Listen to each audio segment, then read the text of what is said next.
تو ائمہ اہل بیت علیہ السلام نے جو ہے وہ اس سلسلے میں بہت زیادہ جو ہے وہ زور دیا ہے کہ کہیں ایسا نہ ہو کہ معاشرے میں، سوسائٹی میں، سماج میں جو ہے وہ فساد پھیلے، اور فساد جو ہے جب پھیلتا ہے تو پھر اس کے بہت زیادہ جو ہے وہ نقصانات ہوتے ہیں۔ تو یہ جو فساد ہے خاص طور سے جو تجارت سے متعلق ہے، تجارت یعنی بزنس سے جو ہے اس کا تعلق ہے، اور کبھی کبھی ہم جو ہے وہ سوچتے ہیں کہ بزنس کرنا جو ہے بہت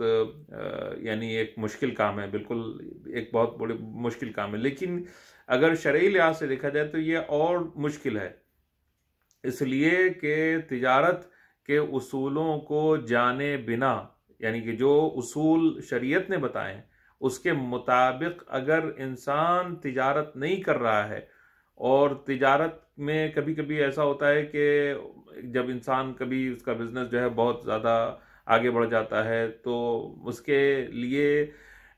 یوں سمجھ لیجئے کہ اسکیم کرنا یا چوری کرنا یا اسی طرح سے کسی کو دھوکہ دینا یا کسی کو بے وقوف بنا دینا بہت آسان ہو جاتا ہے، بہت مشکل جو ہے وہ چیز نہیں رہتی ہے۔ جب انسان جو ہے کبھی یا کچھ لوگ جو ہے مل کے بہت اونچی بزنس کے مقام پر پہنچ جاتے ہیں کہ جہاں پر وہ مونوپولی جو ہے بنا لیتے ہیں اپنی، اور بہت سی چیزوں کو اپنے کنٹرول میں کر لیتے ہیں، اپنے اختیار میں جو ہے وہ کر لیتے ہیں، تو اس کے ذریعے سے بہت سے معاشرے کے اندر، سوسائٹی کے اندر جو ہے فسادات اور کرپشنز اور مصیبتیں اور مشکلیں لوگوں کے لیے جو ہے پیدا ہوتی ہیں۔ تو اس وجہ سے بزنس کرنا آسان بھی ہے اور مشکل بھی ہے۔ تو یہاں پر میں آپ کو بزنس کی ایڈوائس دینے کے لیے نہیں بیٹھا ہوا ہوں، میں آپ کو جو ہے یہاں پر ایڈوائس جو دے رہا ہوں وہ شرعی اعتبار سے کیا بزنس کے اصول ہونا چاہیے ہیں، ان میں سے کچھ اصول کے جو اہل بیت علیہ السلام نے ہم کو بتائے ہیں ان کے بارے میں آپ کو بتانا چاہتا ہوں، اس لیے کہ تفسیر جو اس سورہ کی ہے وہ مین جو ہے اس کا تعلق اسی چیز کی طرف ہے، اسی چیز سے ہے کہ اگر انسان تجارت صحیح طریقے سے نہیں کر رہا ہے تو ہو سکتا ہے کہ اس کی جو روزی روٹی ہے، اس کا جو پیسہ ہے، وہ جو کما رہا ہے وہ حرام ہو جائے، اور یہ بہت ہی ایک خطرناک جو ہے وہ چیز ہے، کیونکہ جب انسان کا پیسہ، انسان کی روزی حرام کی ہو جائے گی، یعنی جو وہ کھا رہا ہے، جو اس کے شکم میں جا رہا ہے وہ حرام جا رہا ہے، تو پھر جو ہے وہ ایسا انسان دین سے آٹومیٹیکلی دور ہو جائے گا، معنویت سے آٹومیٹیکلی دور ہو جائے گا، خدا سے آٹومیٹیکلی دور ہو جائے گا، اور طرح طرح کے اور برائیاں اس کے اندر پیدا ہوں گی، اور پھر وہی اگر اپنے بچوں کو بھی کھلا رہا ہے، اپنے گھر والوں کو بھی جو ہے وہ دے رہا ہے، تو پھر اس سے اور زیادہ جو ہے فساد پھیلنے کے چانسز ہے۔ اور یہ بھی جو ہے وہ ہے کہ کبھی کبھی انسان بہت زیادہ سوچتا ہے کہ میں نے داد و دہش کی ہے اور میں صدقہ دے رہا ہوں، اور میں مثال کے طور پر حتیٰ خمس دے رہا ہوں، حتیٰ جو ہے وہ میں زکوٰۃ دے رہا ہوں، اور ادھر ادھر جو مال جو ہے وہ دے رہا ہوں اللہ کی راہ میں، لیکن جو مال دے رہا ہے انسان، وہ جو مال ہے وہ حرام کے ذریعے سے، حرام کے راستے سے اس نے کمایا ہے۔ تو اب وہ کچھ بھی کرتا رہے، چاہے وہ امام باڑے بنوا دے، چاہے وہ مسجدیں بنوا دے، چاہے وہ غریبوں کو دے دے، چاہے کچھ بھی دے دے، اس کا کوئی خاص فائدہ اس کو ہونے والا نہیں ہے۔ سب سے پہلی شرط جو ہے وہ بزنس کی ہے ہی یہی کہ انسان جو بزنس کرے وہ حلال طریقے سے بزنس کرے۔ تو اچھا، اب یہاں پر میں یہ عرض کر رہا تھا کہ وَيْلٌ لِّلْمُطَفِّفِينَ جو قرآن میں خداوند عالم نے یہ فرمایا ہے، اس کی وجہ یہی ہے کہ بزنس کے اندر انسان بہت بڑے بڑے غچے جو ہے وہ کھا جاتا ہے شرعی لحاظ سے۔ اب میں آپ کے سامنے جو ہے وہ کچھ باتیں کہ جو مولا کائنات علی ابن ابی طالب علیہ السلام نے بیان فرمائی ہیں، ان کو میں آپ کے سامنے بیان کرتا ہوں، اور آپ کو جو ہے وہ سن کے انشاءاللہ یہ سمجھ میں آئے گا کہ مولا علی کی نظر میں یا اہل بیت علیہ السلام کی نظر میں بزنس کی کیا، تجارت کی کیا اہمیت ہے، اور وہ کس طرح کی تجارت چاہتے ہیں کہ ہم کریں۔ تو سنیے، مولا علیہ السلام جو ہے وہ فرماتے ہیں کہ یا معاشر التجار الفقہ ثم المتجر، یہ جو ہے وہ اسبغ من نباتہ کے ذریعے سے ایک بہت ہی مشہور حدیث ہے مولا علی علیہ السلام کی، کہ مولا علیہ السلام ایک مرتبہ ممبر کے اوپر جو ہے وہ گئے، اور جانے کے بعد مولا علیہ السلام نے فرمایا کہ اے گروہ تجار، اے وہ لوگ کہ جو تجارت کرتے ہو، بزنس کرتے ہو، بزنس کرنے والوں، کیا امام کہہ رہے ہیں؟ الفقہ ثم المتجر، یعنی پہلے کیا کرو؟ پہلے دین کے جو احکامات ہیں فقہ کے، بزنس کے متعلق، تجارت کے متعلق، ان کو سیکھو اور پھر کیا کرو؟ پھر تجارت کرو۔ یعنی ایسا نہیں ہونا چاہیے کہ جا کے پہلے تجارت کریں اور پھر اس کے بعد جو ہے وہ ہم کیا کریں کہ فقہ کو جو ہے وہ حاصل کریں کہ یہ صحیح ہے اور یہ غلط ہے۔ نہیں نہیں، پہلے حاصل کر لیں علم کو، دین کے، فقہ کے اصولوں کو، تجارت کے بارے میں سمجھ لیں، پھر بزنس کریں۔ اور پھر اس کے بعد جو ہے پھر امام نے جب اس کو 3 مرتبہ کہہ دیا تو پھر امام نے پھر اس کے بعد یہ فرمایا، کیا فرمایا؟ التاجر فاجر۔ اللہ اکبر، بہت ہی عظیم جو ہے وہ حدیث ہے عزیزان محترم، اس کے اوپر ہم کو توجہ کی خاص جو ہے وہ ضرورت ہے۔ التاجر فاجر، تاجر کیا ہے؟ فاجر ہے۔ تاجر، فاجر گناہگار، یعنی جو کھل کے گناہ کرنے والا ہے، اللہ کی جو اطاعت ہے نہیں کرنے والا ہے، اس کے احکامات کی پابندی نہیں کرنے والا ہے۔ التاجر فاجر والفاجر فی النار، اور جو فاجر ہے وہ کیا ہے؟ فی النار، وہ آگ میں جائے گا۔ کہاں جائے گا؟ آگ میں۔ الا من اخذ الحق واعطى الحق۔ اللہ اکبر، امام نے ایک اصول ہمارے سامنے دیا ہے، تاجر فاجر ہے، فاجر جہنم میں جائے گا سوائے اس تاجر کے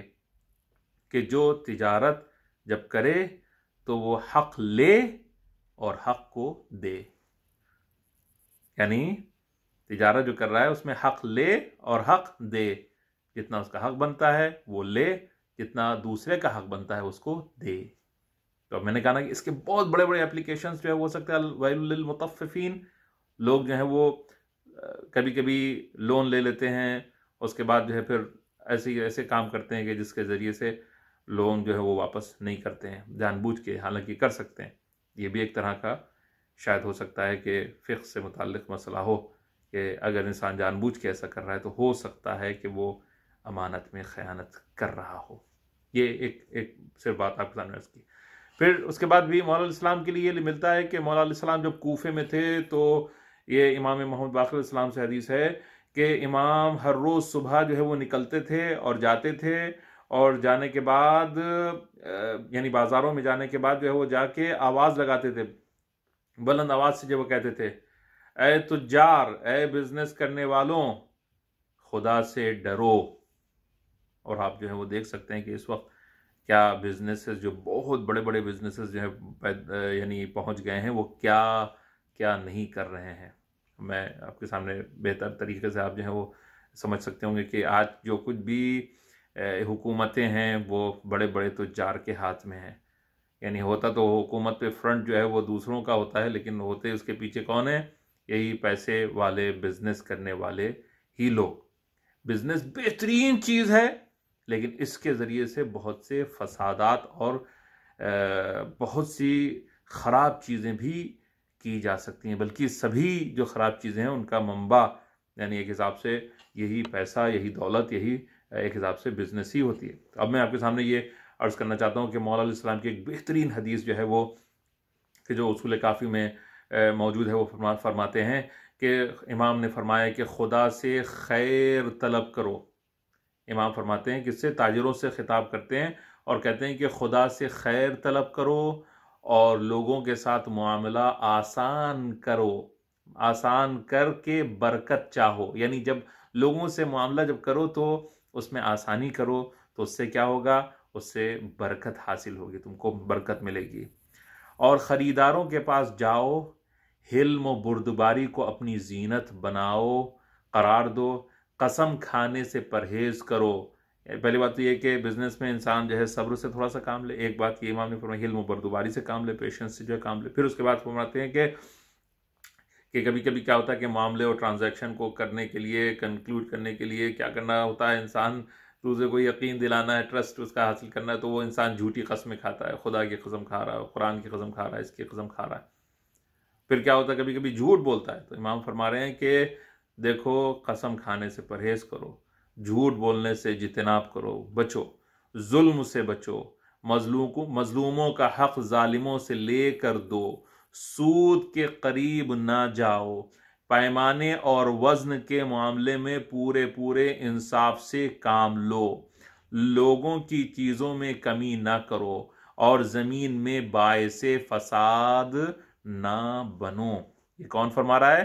مولا کائنات علی ابن ابی طالب علیہ السلام فرما رہے ہیں۔ اس طرح آپ کوفے کے بازاروں میں جو ہے وہ گردش کرتے رہتے تھے اور جا کے جو ہے لوگوں کو یعنی یہ آگاہی دیتے تھے کہ دیکھو بزنس کرنا ایک اچھی چیز ہے، لیکن اس کے اصولوں کے ساتھ، دینی اصولوں کے ساتھ، کہیں ایسا نہ ہو کہ دوسروں کے حق کو جو ہے تم مار بیٹھو اور دوسروں کے بعد جو ہے ظلم کرو۔ تو یہ جو ہے وہ کچھ چیزیں تھیں کہ جو ویل للمطففین، سورہ مطففین سے متعلق تھیں، اور بھی بہت سی چیزیں ہیں، کیونکہ یعنی تمام امور کا جو ہے دار و مدار جو ہے وہ اسی چیز کے اوپر ہے، اس وجہ سے اس کے اوپر بہت زیادہ خداوند عالم نے جو ہے وہ زور دیا ہے۔ بہت سے جو سوسائٹی کے اندر پریشانیاں اور پرابلمس ہیں، اس کی ایک بہت بڑی وجہ ہے یہی ہے کہ لوگ تجارت کے اندر خیانت کرتے ہیں اور دوسرے کے حقوق کو نہیں دیتے ہیں اور دوسروں کے حقوق کو مار دیتے ہیں۔ تو ایسی صورت میں یہ سب سے ناپسندیدہ وہ یعنی ون آف دی تھنگس، یعنی وہ چیزیں ہیں کہ جو خدا کو بہت ہی ناگوار جو ہے گزرتی ہے، اور اس سے خدا کا عذاب جو ہے وہ نازل ہوتا ہے اس دنیا میں، اور لوگ اس سے پریشان ہوتے ہیں۔ اسی کے ساتھ آج کی جو مختصر سی یہ سورہ مطففین کی جو ایک تفسیر کیا ہے اس کا تعارف ہے وہ ختم ہوتا ہے۔ انشاءاللہ آئندہ ایک دوسرے سورہ کے ساتھ آپ کے سامنے، آپ کی خدمت میں حاضر ہوں گا۔ والسلام علیکم ورحمۃ اللہ وبرکاتہ۔